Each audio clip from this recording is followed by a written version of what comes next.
Love. Porting love diha, bisan gani kami mga pari, mo text mga imig love gani atos madre, ter. Love of Jesus.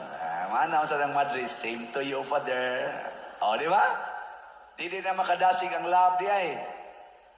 Kadasig. Nga, di mo magamit ang cellphone. Magamit. Sa una kita, magsuwat-suwat pa tatong stationery. O, ako sa una, nanguyab ko. Suwat, ikaw ba, nakasuway na ka na? Suway pa ka na kada suwat-suwat? Wa pa mo tayo cellphone. Suwat, induton yung agi. Nga, tulo ka buok. Stationery nga papel. Nga, pilon na yung kalima. Kamo mo piloan ang kalima ng papel? 5 ka pilo ba? Di mo kamao? Saan? Gusto mong tudluan? Sige, tudluan ta mo ha. Nay papel diya dong. Okay. Kamao ko na oy, mo na akong bisyo una.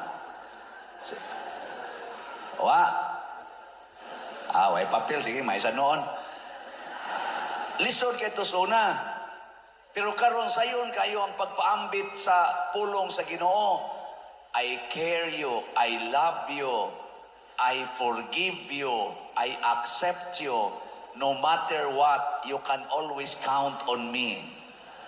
Oh, labi na yung nakasala na ka, nya uwaw na kay kas imong bana, kay dako kay kagsa, nya ang imong bana mo sulti ra gyud, kay bawo ko sa imong sala day nya tiksan ka ba?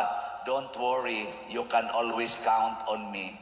I'm just here for you. Di ba? Dali kayo ang pag-communicate. Pasabot, ang tao, dali na kayo natong paambitan sa pulong sa Ginoo karon kaysa una. Dali kayo. Maubitan ning natay daghang kolekta na karon magtanaw niya to mga online parishioners. Kada na to sulti din ikaugma na, inig-upload na to, bitso na yun na sila kakita.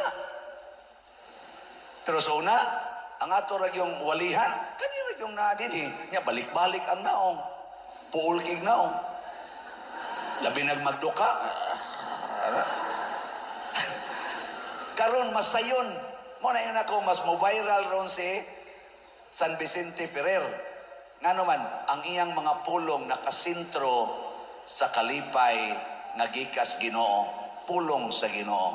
Iyang gisangyaw. Mo nang gitawag siya angelic saint. Mura siya anghel ba? Kaya ang iyang gisulti kanon